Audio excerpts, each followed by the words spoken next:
She ends up having a phone conversation with Azan, giving him this information. He then is like, well, wait, we need to talk about it. You know, it'd be really weird for you to move here and I don't have a job or a way to take care of you in May. So, you know, that's weird. And she was like, well, no, we can move there and you get a job and I get married and we get married and you take care of us. And that sounds like so easy in her head, but that sounds really hard. Like getting married in the States and then having an instant family and taking care of them with 1 or 2 jobs, like, is hard unless you live like somewhere where that isn't hard. But I'm from California, girl. It's all hard, you know? How does she think this is gonna be so easy breezy, hunky dory? Like it feels like it's gonna be a situation. He really doesn't want her to be there, first of all. And then finally he's like, well, F it. I'll do something. I'll figure it out. It'll happen. She's like, good. And for her, I guess that means that he's gonna find a job and she can move over there and they can get married.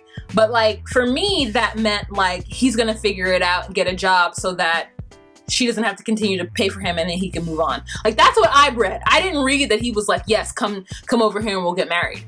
And like, how long is it gonna take him to get a job? Especially because it's been hard for him to get one. I don't feel like it's been hard for him at all. I feel like he's just like, why should I work if she's gonna give me money? And maybe the American dollar goes longer in Morocco and so like, makes more sense. I don't know. But I honestly feel like his saying F it, you know, I'll do what I can, did not mean F it, come over here and let's get married. But she took it that way. So the next couple that we're gonna talk about is Annie and David. Woo! Got a lot to say about them. So where we left off last time with Annie and David is that Jake moved into the firehouse and Annie and David are worried about their sex life. Today we have a situation where they're at lunch and they're sitting down and the first thing Annie says is this expensive? Can we afford to be eating out? David's like, oh, I think we can afford to have lunch. And I'm with Annie, like when I can't afford things, I don't eat out at all. It would be tuna sandwiches for like weeks. But anyways, David wants to eat out and have that experience. So they go to eat out and he's like, I know you don't like American food. And she's like, I just think American food is hamburger and french fries. And why wouldn't she think that? I know some of you guys out there probably got a little miffed with like, that's not all American food is, but like, come on. I don't know about you guys, and I don't know about where you are in your states, but in California, American food is a myriad of different types of food. Where Annie is from, she's only had Thai food.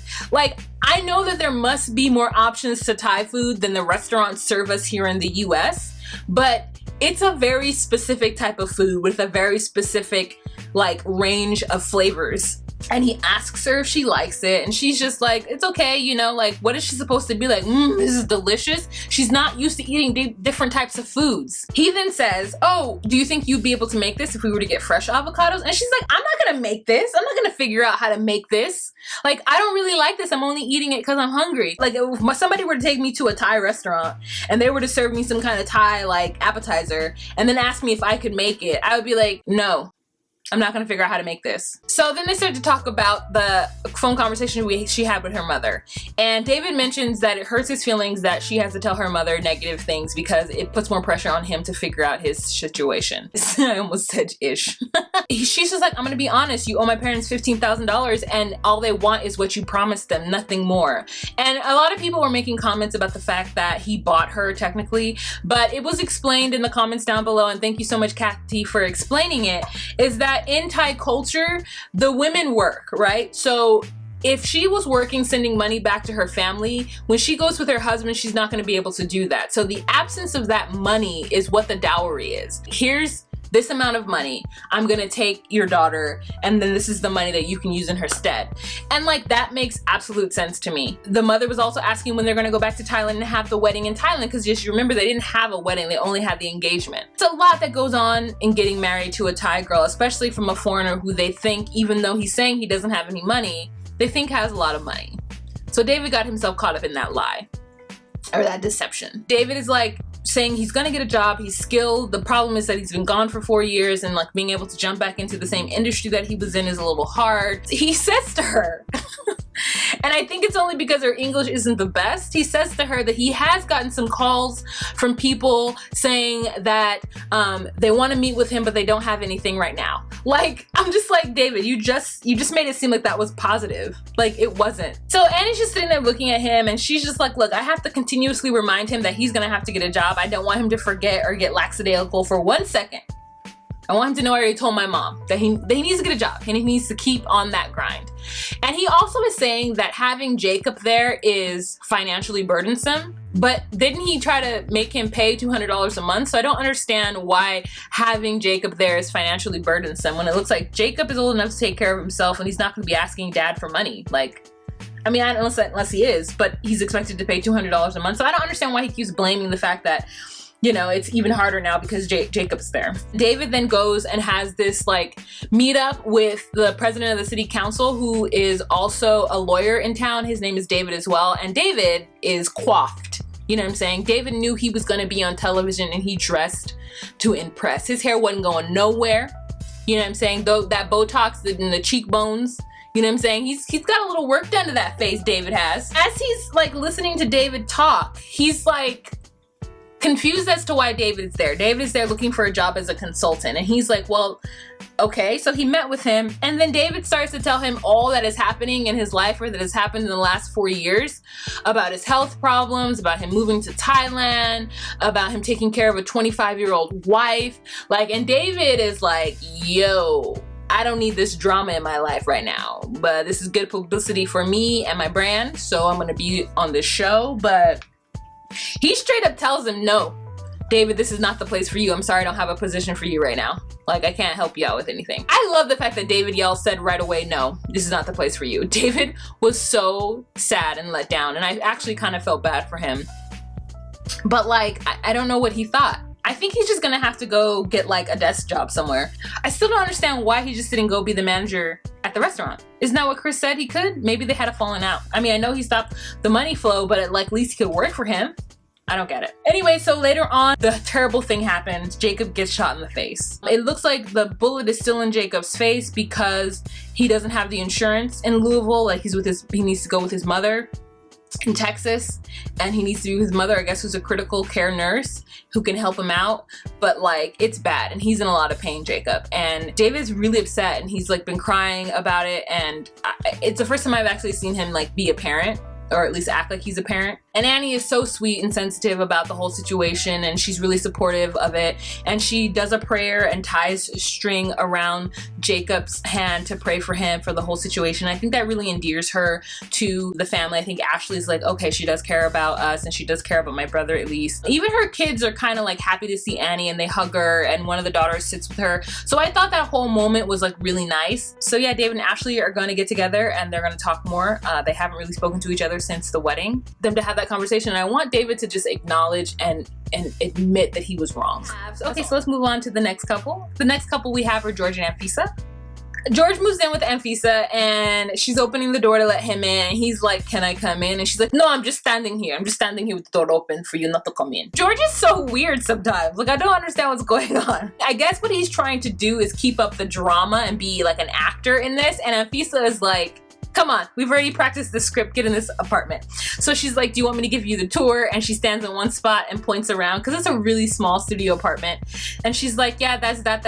And that was her like little joke. And I was like, okay, so we're seeing a joking side of Anfisa, because the first 2 seasons we just saw angry Anfisa, angry, spoiled Anfisa. They sit down and he's looking in the closet and he's like, you know, you didn't make room for me. And she's like, no, I don't make room for you. There's no place to put your stuff. If you want to have a place to put your stuff, you need to buy your own things. You know, buy a door or something. I don't know. Yes, Anfisa. Queen Anfisa. So they sit down on the bed. George tries to like, okay, well, do you even want me here? Because I still feel like you're giving me an attitude. And she's like, of course I want you here. We're going to try things out. I want to try to mend the fences. I came to the US for you, so why would I just give up right now? And we're already married. Like, let's try again. But he hurt her. He told everybody that she was back into doing webcam work, and he now needs to make up for that. And she's just like, of course, George, this is going to be a long process. She's like, George, you think I'm going to just jump on you and say, yes, George, I'm so happy you're back. Like, no, you upset me. And she jumps on him, and he like grabs and tries to get a little grab of that bootay. I saw that, Jorge. I saw it. She's just like, no, it's not going to be like that. Like, you know, you're gonna have to prove to me that you're sorry. And he kept saying he was sorry. And she's like, yeah, but that's not gonna fix it, just saying it. From going on forward, we need to be on the same page and you need to make it up to me, point blank, period. So then they have a date where they go and take a salsa dancing lesson. And she's actually pretty good at it because she says that she's done ballet, I think she says. It sounds like she says something else, ballet for 5 years. So she's ready to do the salsa dancing. And you kind of see that even though Jorge is not the best at it, that she's really supporting him in it and wants him to be good at it. And she says in their confessional that she was better at grasping it than he did, but he will grasp it and he'll be fine. And I thought that was a really sweet moment. And I think Jorge did too. The fact that she did that and she complimented him even though he wasn't very good at it, and complimented him on TV in front of everybody. So I was just like, that was really sweet, Anfisa. Good job for that. Anfisa also speaks with Jorge about going to counseling and that she's already made an appointment for them to go. And he agrees that he's gonna go to the counseling with her. She's just like, you know, I'm worried that he's not gonna be honest. So she says to him, hey, you know, are you gonna be honest? And he's like, yeah, are you gonna be honest? And she's like, I'm always honest. And I 100% believe that statement is a fact. I feel like she's always been honest with Jorge about what she's wanted. I want a rich man. She's being honest about wanting that rich man. He's being dishonest by saying he is that rich man. I 100% agree that she has always been honest with what she's wanted, and then she's acted a bloody fool when she hasn't gotten it, but she's been honest with him. I'm actually rooting for them right now, even though, you know, they're problematic. I'm rooting for them. I'm rooting for them to get better and be able to communicate with each other and to be happy. All right, so the next couple and the very last couple that we have is Molly and Luis. I actually wore these earrings for Molly because she's actually wearing a version of them with like a little woman with an afro in her episode. And I was like, okay, Molly. Molly's at the house. It's been 2 weeks since Olivia left. Luis is still living there. And she's about to get ready to go on a business trip to Kentucky with her homegirl Cynthia, who helps her run Livy Ray, like the lingerie company that they have. This is how much her homegirl Cynthia is a ride or die. Cynthia is supporting Molly in this whole Luis situation, saying that Olivia is being selfish. What does she expect Molly to do? Does she expect Molly just to be unhappy and sad and not find love for her entire life? And that she needs for Olivia to accept Molly in this entire situation? And I'm just like, wow, you're that ride or die that you would come to your friend's house and give her bad advice about her life. Because Molly is wrong. She's wrong for just thrusting Luis upon her kids. She's wrong for getting married after 2 months of knowing somebody and moving them in. Cynthia is acting like the Molly and Luis situation was just like they dated for 2-3 years. Luis got to know the family and Luis is like this great guy who like is gonna be an excellent stepfather, and that Olivia's just mad because she's being a petulant child. No, Molly messed this up. This was bad. This was a bad way of handling this entire situation. This is fine. If you can find love in the Dominica, then that's where you're gonna find love. And Molly's like, yeah. And I'm just like, nah, this is all bad. This is a bad advice conversation, 100%. But Cynthia's her ride or die, and the part of me is just like, all right, I mean, that's a good best friend, kinda. Molly doesn't think that Olivia's coming back. She needs to go on this business trip, and where is she gonna do with Kinsley? Like, apparently she had some sort of situation with Kinsley's father where she already switched weekends with Kinsley's father, so Kinsley can't go with her father. And I don't understand why. It doesn't make any sense to me. It doesn't make any sense to Luis either. But Luis is like kind of thrown off that he's gonna have to babysit Kinsley for the weekend. Like, he didn't think he was gonna have to do that because he's like, I don't understand. Like, you're leaving her with me. Like, you already know we don't get along. You want me to babysit? And she's like, it's not babysitting. You're her stepfather. You're not babysitting her. Like, you're her stepfather. This is what you're supposed to do. And I'm just like, Molly, no. Why doesn't she, like, no. It's frustrating for me because I'm like, she really wants him to be a stepdad, and I don't think that she even explained to him what that is. Like, no, it's not his job to take care of Kinsley. Kinsley needs to go with her dad. He's not qualified. So she gets really like upset when he says babysitter to her, and she wants to have the conversation, and he's just like, there's no conversation to be had. Like, he's already explained it to her a million times, like, why can't Kinsley go with her dad? And she's like, because it's my weekend. And I still don't understand why Kinsley can't go with her dad. Like, does her dad have plans? Like, that's his daughter. If Molly goes out of town, he should take care of his daughter. He doesn't care that his daughter's staying with a man who doesn't want to take care of her. That's how I feel. Anyways, so on her way out, she calls her mom and tells her mom if mom could stay there and help Luis out with Kinsley. And I think that was a very good idea. It's weird to me that like she's really like confused as to why this 27-year-old man doesn't want to stay an entire weekend. She trusts him to stay. I mean, it's just weird. It's weird. It's weird. Why? It's weird. No, it's weird. Okay. All right, you guys. So that is the end of this episode. This was a long one. Thank you guys for sitting with me through this. Let's have a conversation about this episode, you guys. Leave your comments down below. I love interacting with you guys. Let me know your theories, explain how you feel about stuff, and like, you know, let's expand each other's horizons and each other's minds to try to understand what's going on with these couples in 90 Day Fiancé.